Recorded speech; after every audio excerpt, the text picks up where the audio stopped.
Here. Okay. Miss, we can hear it. So most of the students can hear it. I am recording it. So if there is any problem in that, you can watch the recording as well. No issues in that. But I have started the video again. Do you remember when you first realized that your computer was more than I just a cannot monitor and hear keyboard? your voice. That between the mouse click Sorry, what did you say? I cannot hear your voice. I'm not saying anything. Can you hear the video? Yeah. That's perfectly fine. When I will say something, you will hear that too. I would not be speaking a lot of things while the video is being played. Okay. Okay, So sir. the computer that we work on, it's more than a mouse and a keyboard. Or if we are working on a laptop, it's more than the screen, the keyboard and the touchpad. There are more parts in it that make everything happen. So this video will give you a brief introduction of how these things work.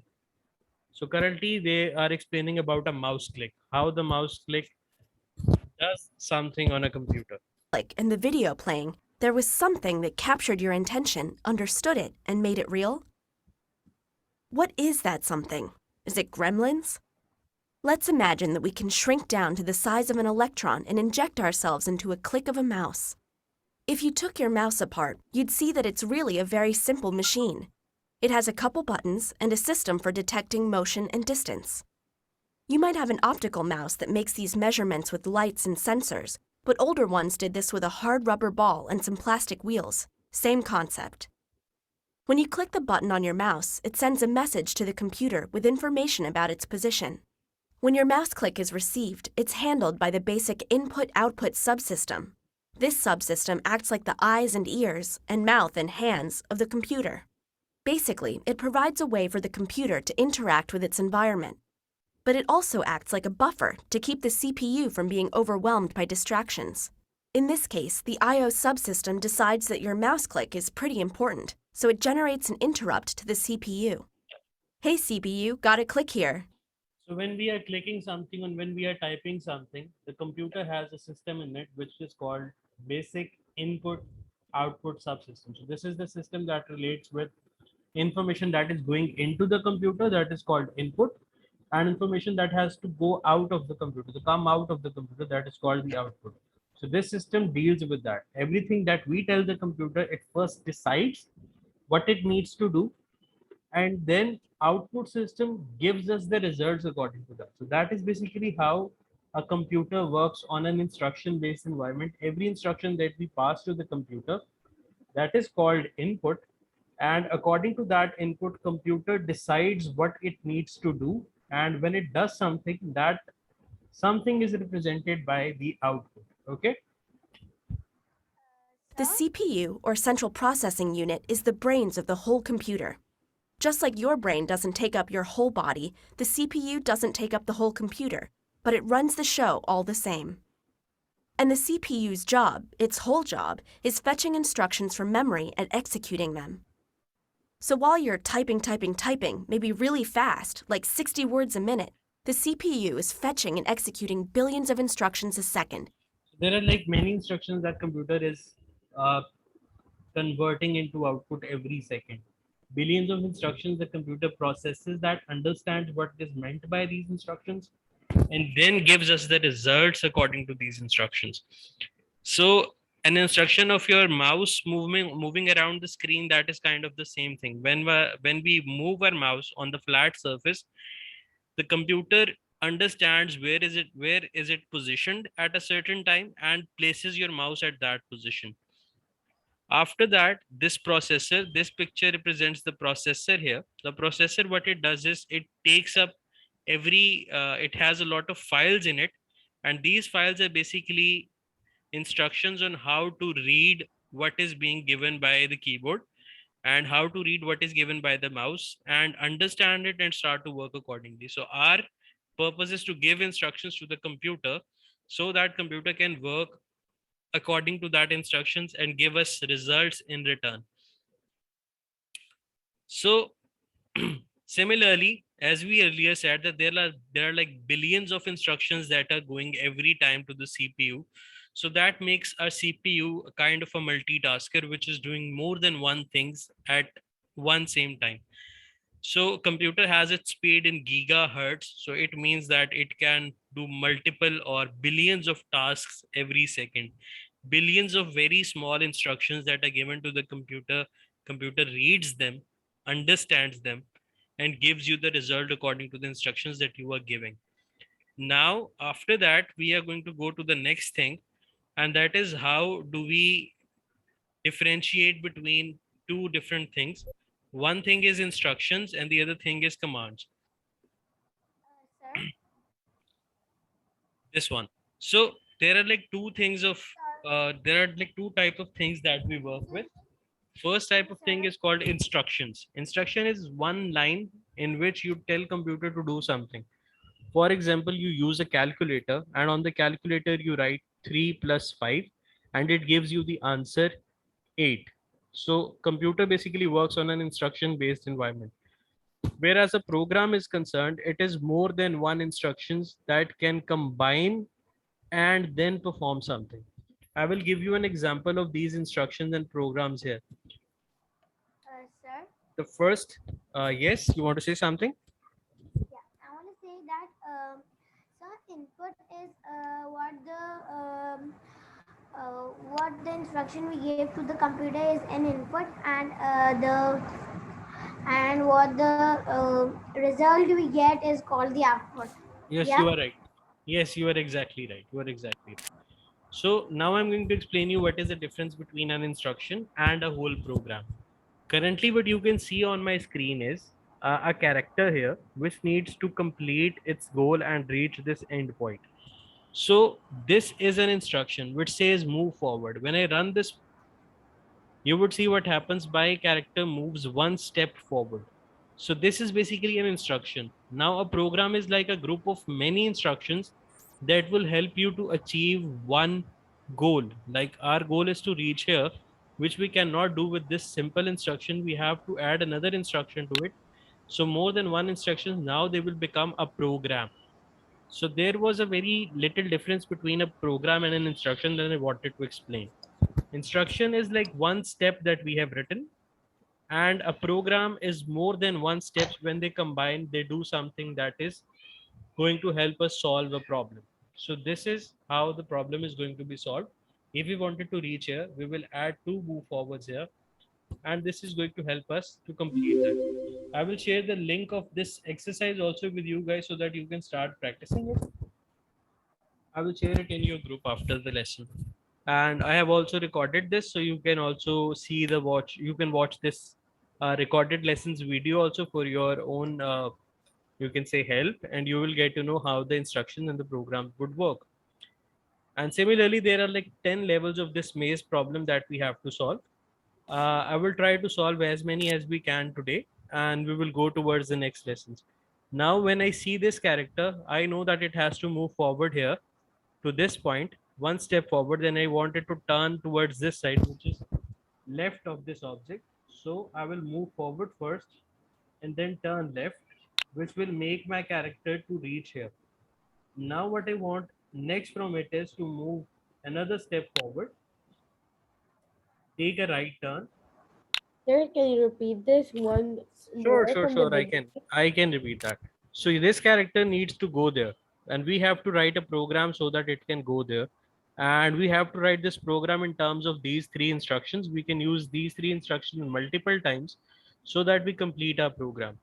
So you can help me in that. What do you think I should go? I should do first. Should I turn first or should I move forward first? Move forward. Move So forward. yes, I will first move forward. It will make me Then- reach here. After that, I need to turn left. So it will make me reach here and turn left. Now I need to move forward once again so that I reach the next point, which is here. Where do I need to turn around? Right or left? Right. Yes. So I will turn right here and I will add this move forward once again so that my character reaches the point where I needed to go. So these are simple instructions in which I am combining more than one instruction so that they can perform the task that I want to do. And similarly, after I'm done with two levels, I will go to the third level. Now this level has a new color of block here.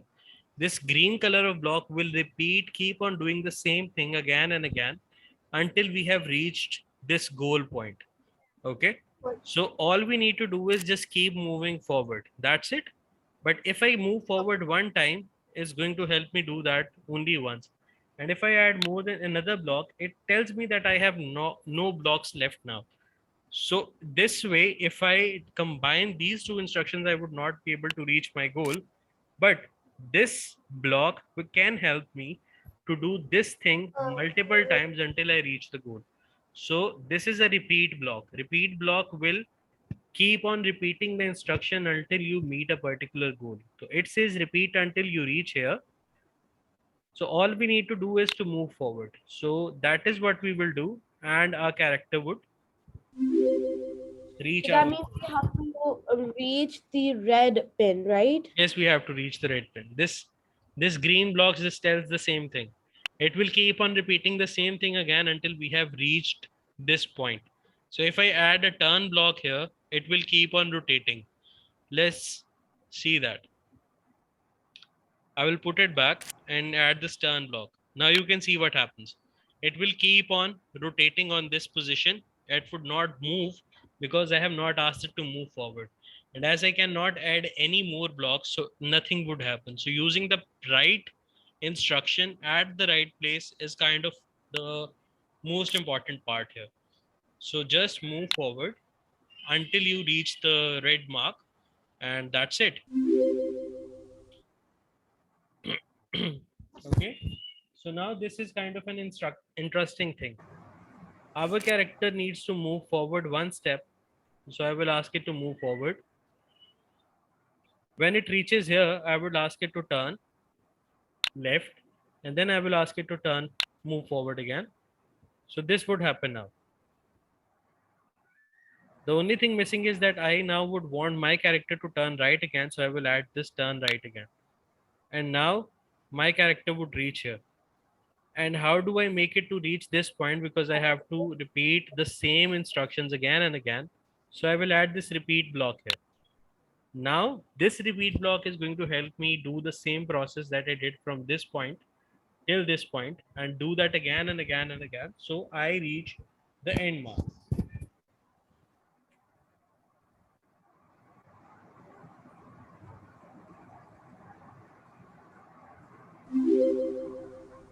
So have you got that? Is that simple or is that tricky? This was simple.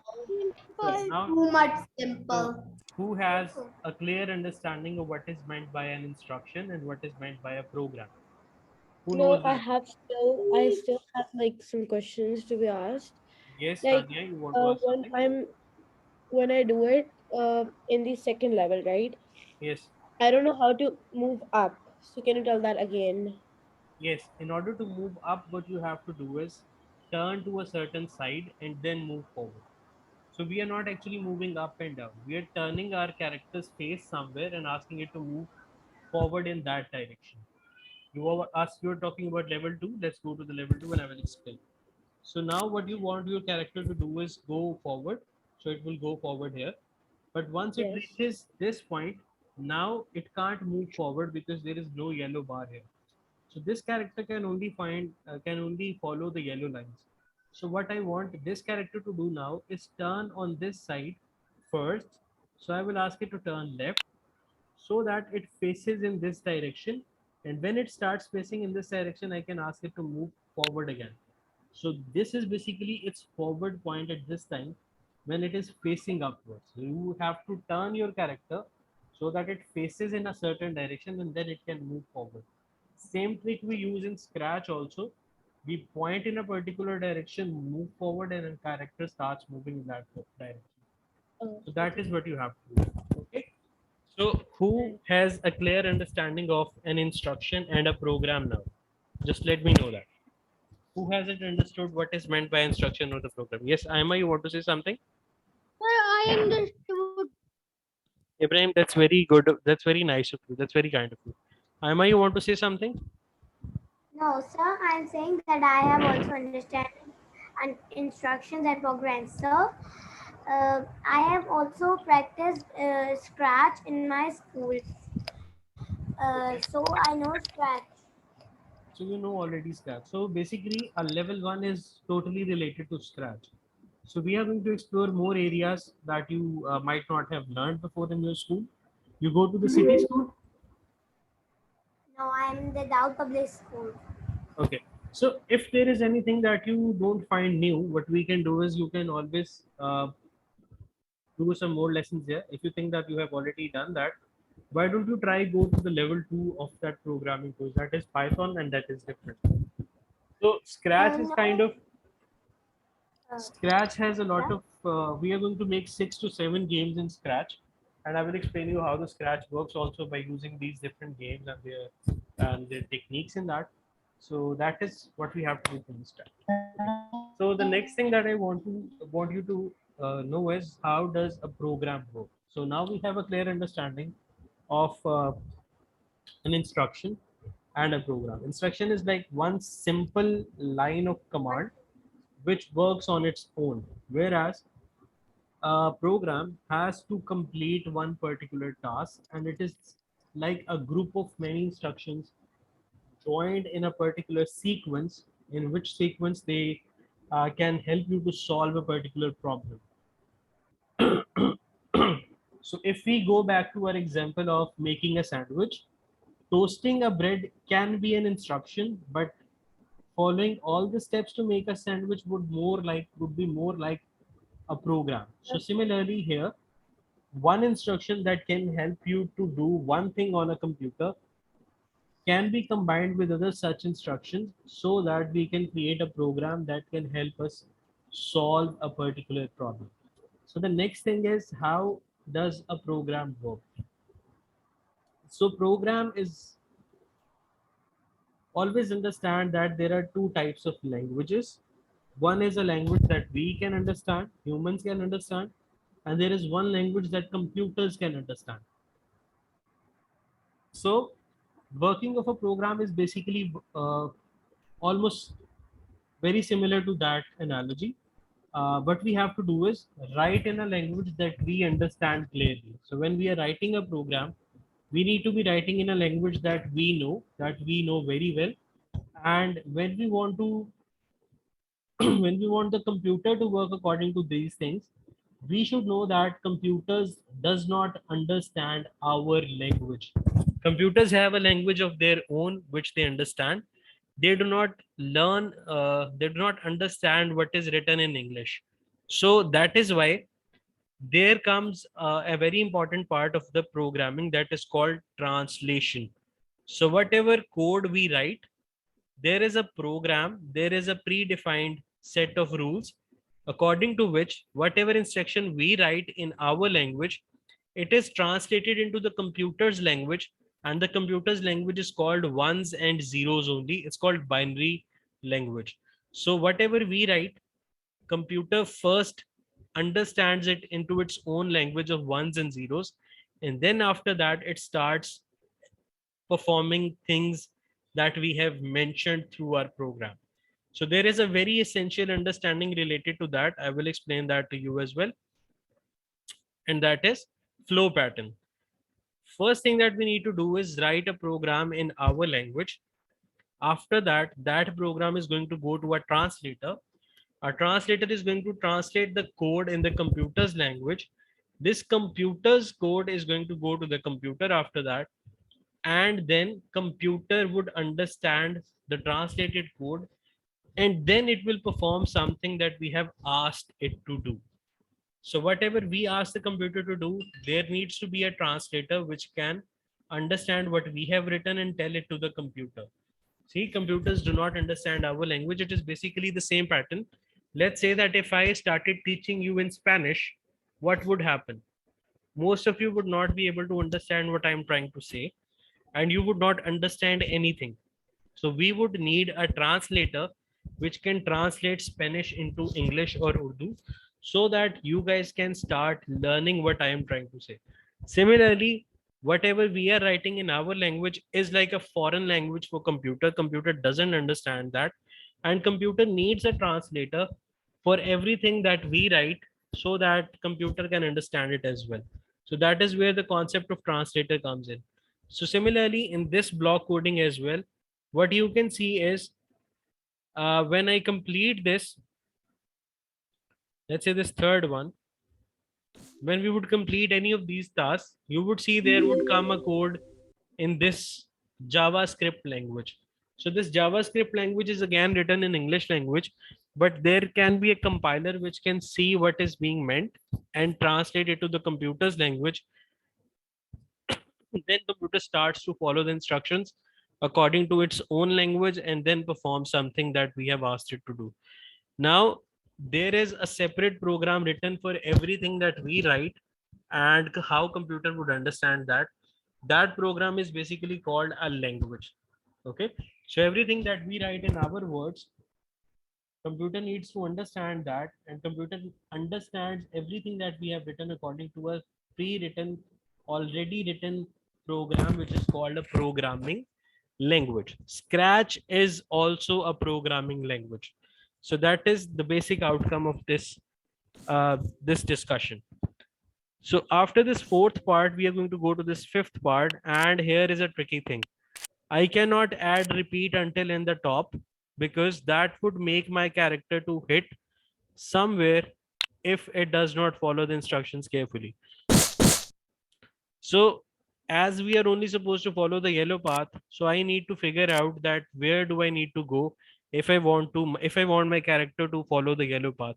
So that is very clear to me that once I reach at this point and turn on this side, I only have to keep repeating moving forward so I reach here. But for this part, I cannot use the repeat part. So that is why I will use this move forward blocks 2 times so that my character reaches here at the end. After it reaches here, I would ask it to turn left. And after that, I can ask it to keep doing the same thing until it reaches the goal, and that is to move forward. So this way, my program would work perfectly fine and would reach a certain position at the end. After that, now we have got the sixth part. The sixth part is also kind of very interesting. Now you have got a blue block here. This blue block here is the decision maker. It would help you to make a decision.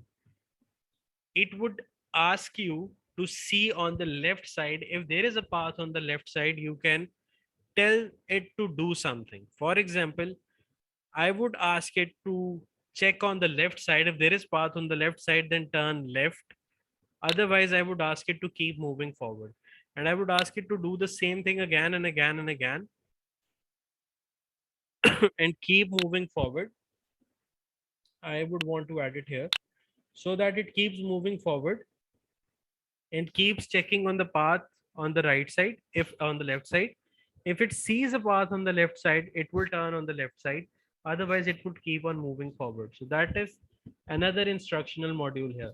So the most tricky thing here is this blue block. If this blue block is not here, which is basically asking our character to see if there is path on the left side. If this part is not here, our character would never be able to see on the left side.